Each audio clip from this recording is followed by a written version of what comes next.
hi pe na nia bu pu NG hei si ha sumoi khala a bike a sala sumoi khalta ni chuan tui di abial du nei khai le chi bai u no dam tlang em nam te pa dai ri sa lo lom la chu a hei thun tu video chu caption in hmong khan in le tlang pui lama kan valeng kho thong do na tu la hen thil tlang khu an me ka da som le mil som pare ta ria da ruk vela chu kan tia cha tang dor kon tangin hle mi kai hak dewa masala sa kan hak dewa ruk le mil som amo som hi do na mon chu sana dor kon kha chuanin kan tan teu char chara so som thewa cho ke chuma cho kan eya tu thon kan eya choi zai ona hi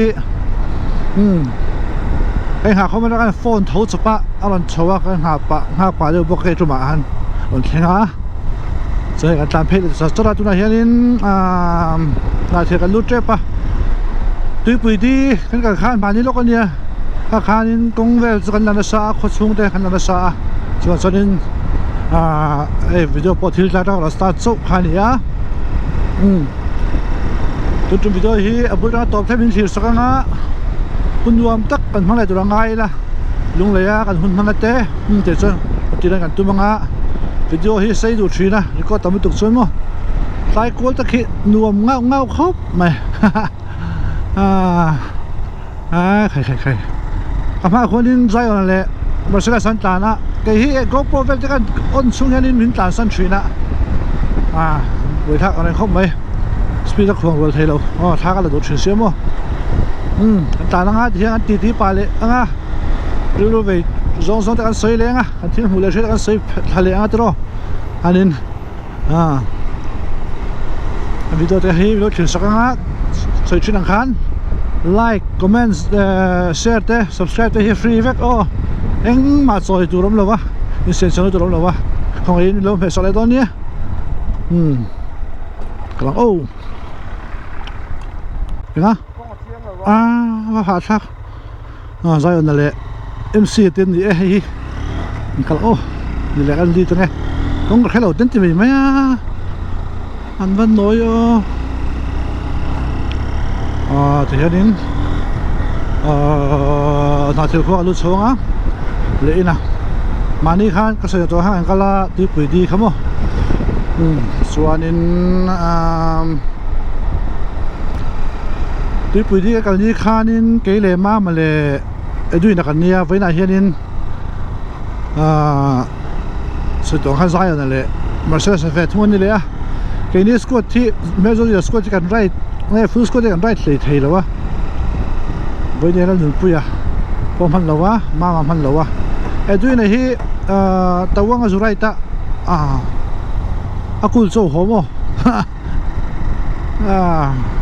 ใบก็ขัดเทตรีแล้ววะแต่เราจุนกงลำปังโปรแกรมมันเลยอะใบก็ขัดเทแล้ววะไรเทแล้ววะจุไรทาเวลาเราทำไปกันไงเตี้ยกันห้าเทตัวครบไหม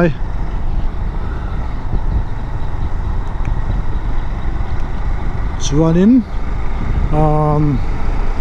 ที่ปุ๋ยที่เป้งบักขะสู่กระตานกงทารันอย่างไรตัวนะไปชวนมั้งส่วนนี้เลยที่ละมาอันสุดท้ายส่วนสุดท้ายโดนละมามั้งโซบกละมาอันสุดท้ายลุงเล็กกันดูตัวนะให้ตูนมามั้งวันเป็นรถออกมาลุงเล็กกงเสิร์ฟสินค้านี้สุดๆนี่ลุงเล็กทักของรายการนี่เลี้ยงตานค้านี้ไหมที่เราจนให้หลานกันตุ้มนี่ลุงเล็กจะไปให้หมดตัวนะอาวันชาโตตักแอปว่ากงที่ให้ประเทศส่วนส่วนนี้ที่ตะเจริญลำปังกันแล้วครับว่าถึงไซลำปังเต้ฮะอันนี้ที่เห็นนี่อะไรตุยปุ๋ยดีเป็นหันตามมั้งสวดทำไมให้กับกำลังการลงเรียนมั้งที่เห็นก็ไปขัดร้านนี่แหละจะเชื่อนี่หนูไหมยาลงเรียนว่าเพชรสร้างไปกินก็ไปขัดร้านนะ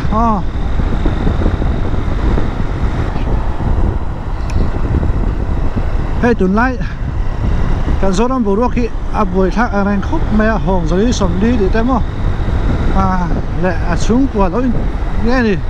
บวยในโซเชียลมีเดียเลยพอหลังวักโต๊ะแต่กันออกมาแล้วส่วนเชื่อมตัวฮันส์บอริงมันทอดเราอันที่ติดตัวเส้นปอมาเอามารอจูกันมาบ้าขี้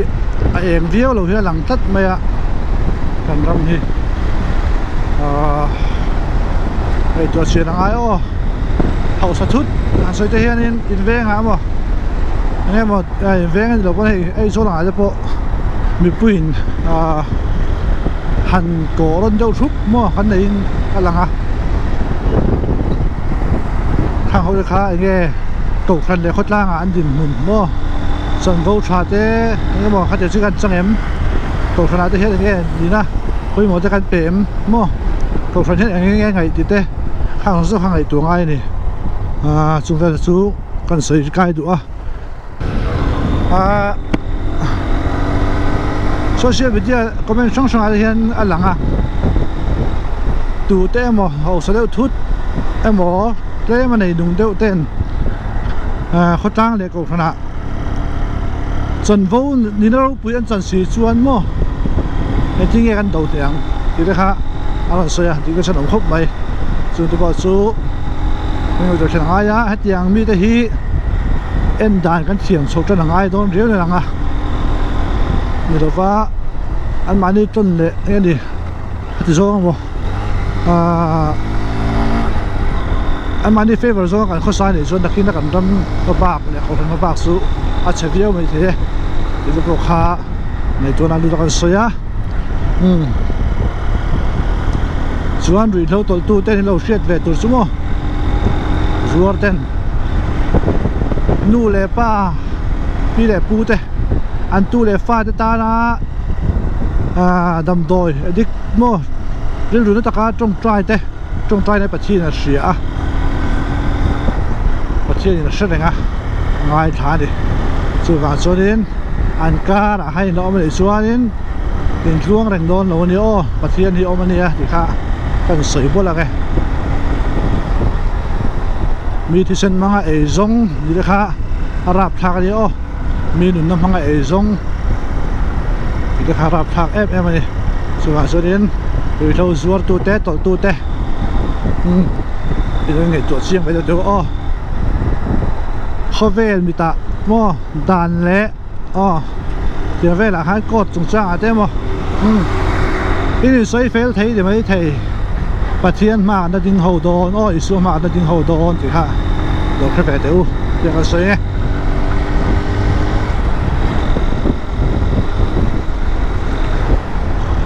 ดี๋ยวเลยจะควงกันลุดนะเลยเตะลุงเลยนายโตนายจันโตแค่ไม่ใช่เราไม่เคยเทียมเชี่ยหรอวะเฮ้ยเลยจะควงนี่หลังเพย์ใช่หลัง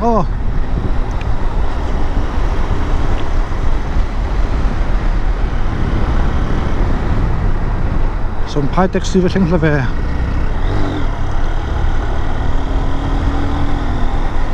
ให้เลยแต่คนนี้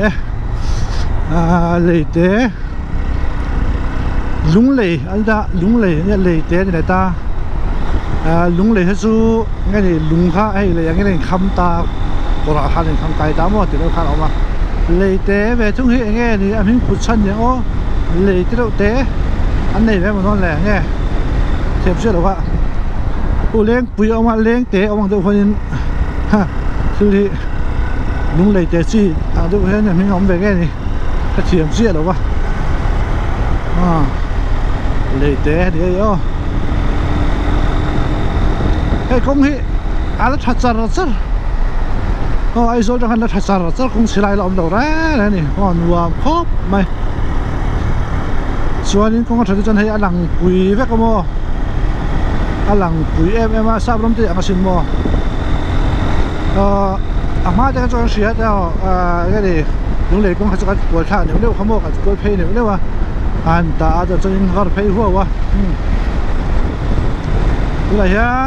สื่อสารตะกี้หน่อยสว่าโฟนเลนหน่อยสองโดนะอันโซ่หุ่นหาเทลอมครบไม่รวมโดนเห็มมันเดียวหุ่นตะกัวโฟนเลนก็ต้องกลัวดันละม้ามแรง เลียนลีนกันต่อสุ่งไปแล้วนี่อันว่าขบังไว้จนเขาสุดท้ายเขาเลี้ยงลูกเมียมันต่อไปแล้วนี่ว่า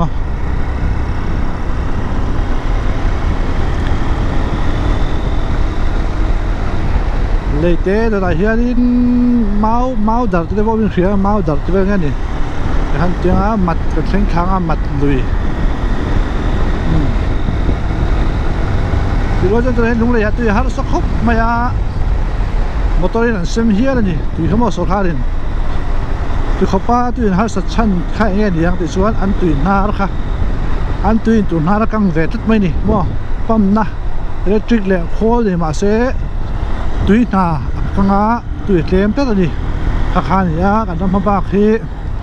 อาทิมขบเพียงหลังทิ้งเลยเมากันหุ่มหัดขัดง่ายกันรำช่วยตู้แต่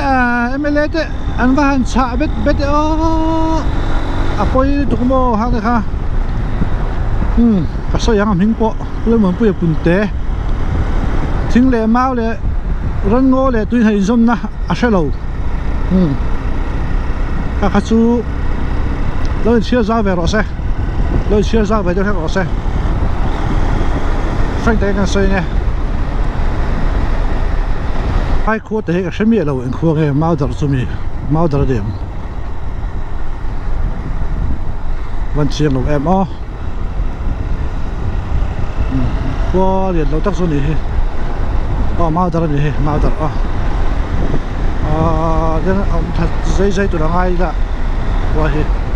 ช่างว่าอับุกเดี๋ยวไม่เท่ช่างว่าคนว่า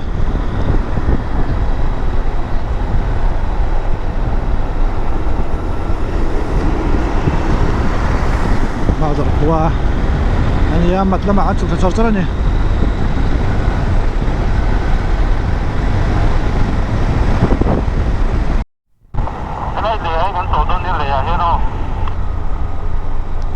ไอ้เหี้ยมัดลุยไม่เห็น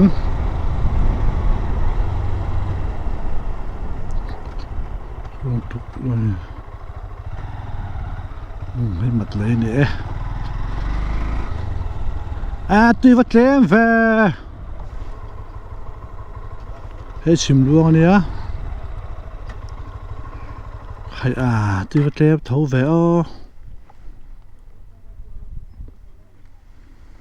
ต้นไทรขึ้นมาซะเนาะ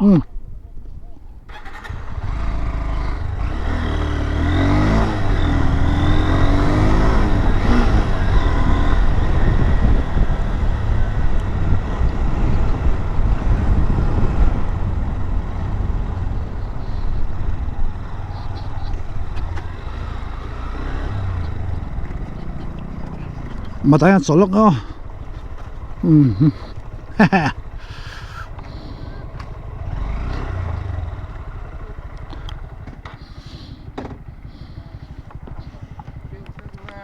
โอเค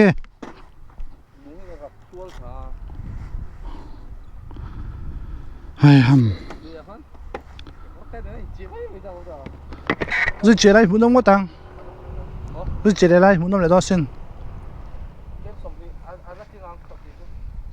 来到，走了哦。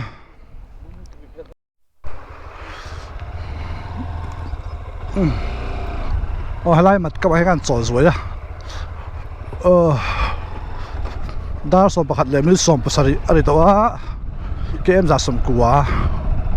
เดี๋ยวปล่อยขัดอันนี้จะนี่แหละสมดีแค่กันตามตอนหลังเรียวไหมลุงเลยนั้นเห็นบ่เสียงละหมาเฮียนินสุดยอดดินตัวเฮียนินเนี่ยเกมสมทุ่งเบสบอลสุดตัวง่ายสมดีมั้งcho anh em thiệp chuyện đâu à tán sổ để vòng vắng dấu bọc thì về thế đón thì về hắn tối cái gì hắn kiểu sổ người hết đón số biết rằng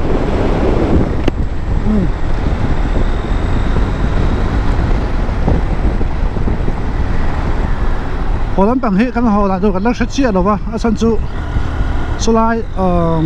thêm số lẻลุงเล่นการที่ชาวบ้านเราตระหนักสวย à cho đúng là ăn giọt chiang à công đình muốn ta giọt chiang à công ngài họ đâu chỉ cần đủ sàm cho về thấu mày anh đều công hi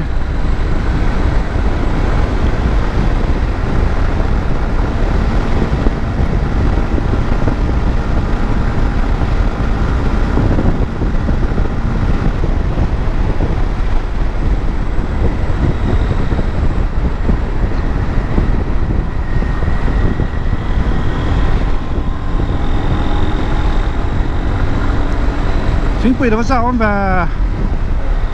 cái này rất đỡ sự cái chính quyền là hả cái này xin không còn bên này hắn là há quá tránh cái tiền chính quyền là há ngay lâu thế là tiện có xe với cái lò mà cái tiền này cái xe tục trong cắm mặc sặc cái mang về lưới này khai chuyện lắm mà không được sẽ thiệp tử buổi thác mấy chuyện này trên cái đấy chứ màมีทิวเตียหลอมมันไหนมีเราก็ต้องชินะมีทิวเตียเปียกใส่เสื้อตุ้มหม้อโอ้ยครับ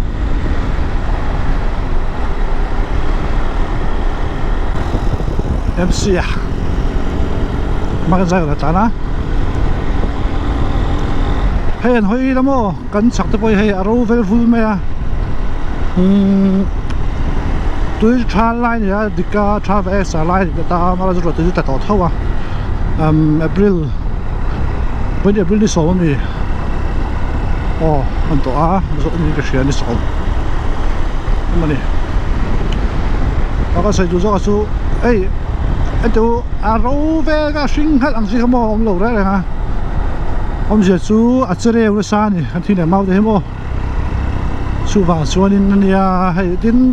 มาโซนักนะทอดีได้คงจะปนเสียมตาสวัสดิ์มาช่วยได้ฟุ้งไปนะดูไม้เต็นอมแขนหุ่นจะมาอย่างขาดการกอดตุยเตะติเชียกอดชากอดลุยเตะติเชียนงจ่าเตะติเชียหันสตักินenvironment effect ปุยขาดตาดีมั้งอะไรขาดนี่ที่ในตัวเชียร์ทั้งไงนี่กันหาสวกตายอย่างตีข้าเราเอามาตุยอินตูระฟางอ่ะกินอินโดแล้วจะได้สวกเทียนี่โม่ค่ะกันเห็นเลยตัวจนไฟนั่นมีแต่เฮียนินในตัวนะกันเสียทั้งไงตัวนี่ที่เขาได้รู้เอามากันใส่นี่ให้โดนคนยังเสียอันสินังนี่ให้โดน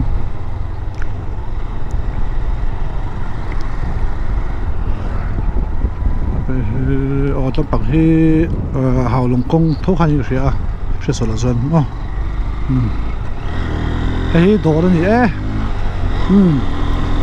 อันส่วนละส่วน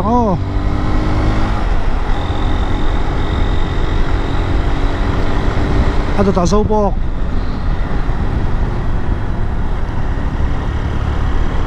อันตาโซ่ครบไหมไม่ได้จีนเกมขัดตากันไปกันนี่นี่นะดูหน้าชวน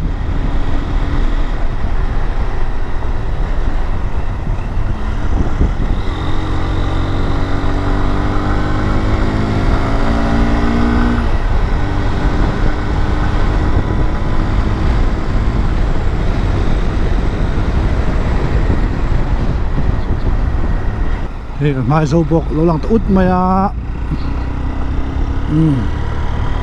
ลุงเดินชาครบไหมแค่นั้นไปกันแล้วน่ารักตัวทีละกลุ่มนี้เวสุกอันนี้ตัวกลุ่มนี้นะเพื่อนบอกก็จึงจังเงินบุกเลยอันรวมชีเนี่ย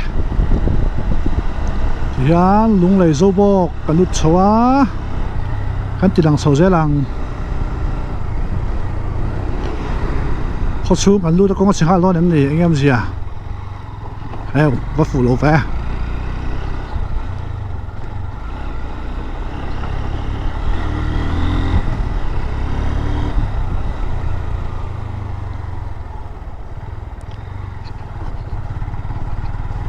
ให้ใจเตะขันอีกด้วยค่ะให้ชาลองโซบอกว่าให้เบียกินตัวที่วัดนัดล้อนแฟเชื่อตะกี้ เขาสวยจังตาเนี่ยเดินพดไม่ละมั้งรวมไม่เซลทำไม่เซลอะโคเรามันนี่เฮียใส่ตัวข้างนี่สินะลุงเลยตัวนั้นตุยหาสารเลียนเจ้าอันตกแม่กะตุยอันบวยครบมาอะดูน่ารักกังสตาพีดับดูดีปั๊มตัวอันไหนหรอวะปั๊มนักโคเล่รีซอสเนี่ยมาเสร็จนี่มันรู้เนี่ยมาเสร็จรีซอสมั้งซอสเบอร์ตัวราคาตุยข้าอมหรอวะสูฟังส่วนนี้อันบวยนี่งดูรุคุบฮะกันเสียมเรียงไงนี่จอมเฮียนมั้งเขาตินเฮียน forest reserve เต้กันลุยนาระเต้กันตุยจันนาระเต้กันยังไงเสียงแรงสู้ค่ะคันเสียนี่ก็ว่าโป้ใส่ก็เดี๋ยวมาตลอดแข่งที่ขอบคันตุยเหรียญไว้นี่มั้งผมจะสู้กันตุยหกเต้เลยสู้กันเราฮิบเราตู้มั้งเราชามครบตู้ค่ะกันไหนหรือว่าฮานินบอกเขาการล้วงถ้าฮุกก็ระลุยอันตุยเดียนล้วงโซ่ดูก็ข้าสงสัยไหมมอสุดท้ายส่วนนี้ทิ้งซุงเต้นเรามันโคมันใครก็ชอบไปเรามันโคมาข้างซุงค่ะมันเชื่อต่างไงจู่กันเริ่มจากตีมากหมดอันนี้กี่หลักกันเราบวยจะสะดอนไอ้โซลปอตุน่ะอะไรเท่าตุยตำเราจนต้องลุยโซอากังเดี๋ยวติไม่เนี่ย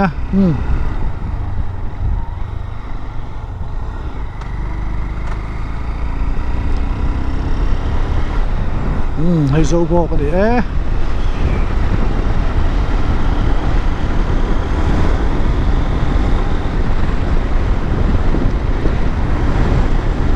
เขาเรียนตักส่วนนี้เฮีย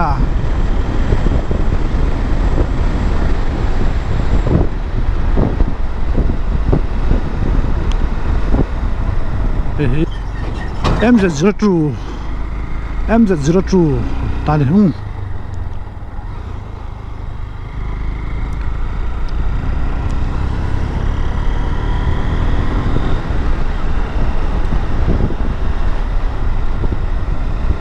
ี่หลังจอดสรังเขาสู้เขาสู้ว่าไอ้เงี้ยดินหุ่นไอ้ที่กุ้งเงี้ยลุงเลยเขาชูงกงเฉลิดตุกอันบางอันค่ะข้าเขาอมบอกช่วยให้อันตัวบอกกันก็ฝรั่งสู้ตลอดลุงเลยไอ้โซลที่ development ที่รถค่ายเราเดี๋ยวเอ็มนี่ที่ได้ค่าบุรุษคอมแบบนี้นะเดี๋ยวมาส่วน capital เราสิทางไทยเสียแล้ววะ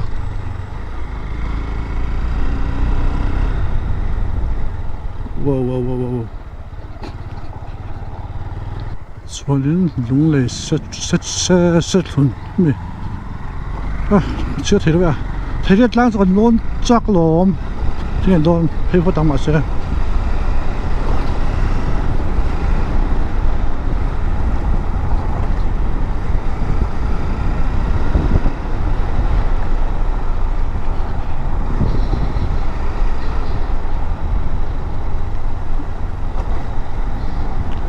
เขาชูกงสุดที่วิวแล้วนี่เฮียลุงเลยปล่อยเฮีย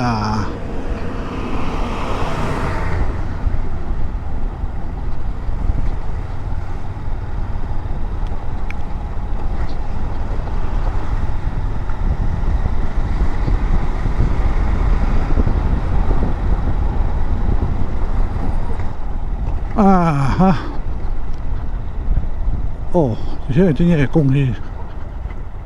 เป็นรถปั๊มเติมทาร์ตอนนี้ทาร์ตที่นะกระลุงละมันดีอ่ะโอ้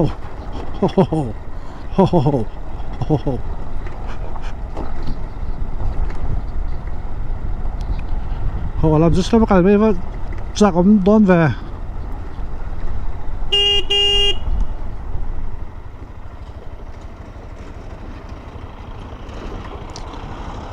วัก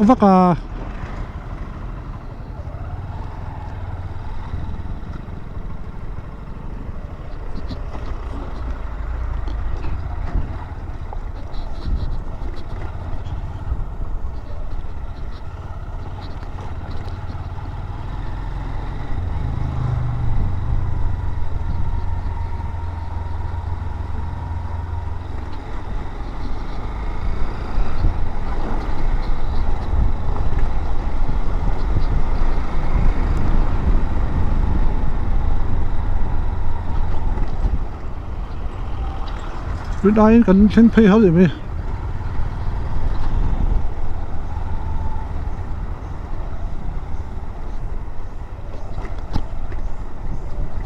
set thuần à set thuần gì đúng là set thuần ó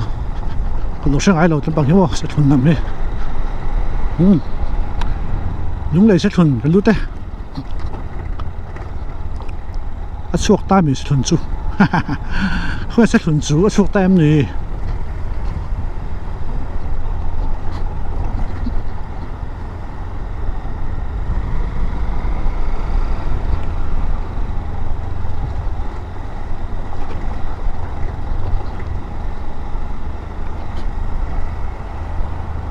khi lại khi sự tăng bằng hành ta đó rất chậm cho đây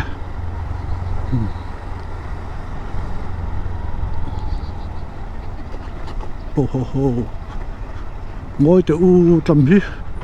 cũng ngon thôi mình lề không nghề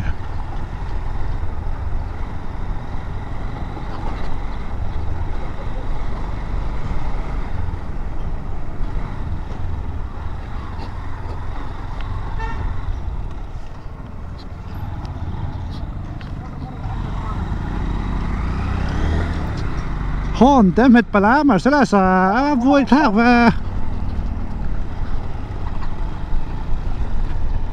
anh thích em mẹ bà thấy rồi tại bỏ hết em chuyện chút mấy đi công nhận sự đó là mình nữa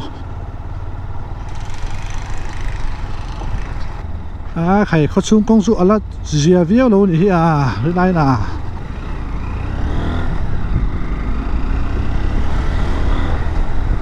để trang quy trong xe để trang quy trong xe cái thứ hai khó chung cũngจะว่าxe về trong xe này trang quy tra lạiแต่thầuหุ้นไล่สีเห็นไอ้ว่าสีvề cái thứ hai để trang quy trong xeไม่นะ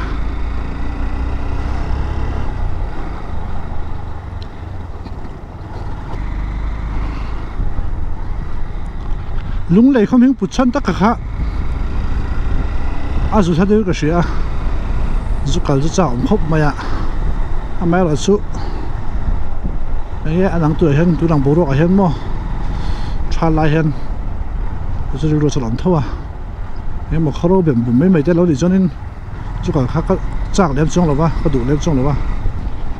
เห็นว่าตัวเจ้าออกมาหันดินพี่ได้ส่งตัวสิเจ้าอมชวนจ่าออกมาอาจุปัจจุบันเที่ยงทิ้งตัวนี้ก็ทิ้งหรือวะ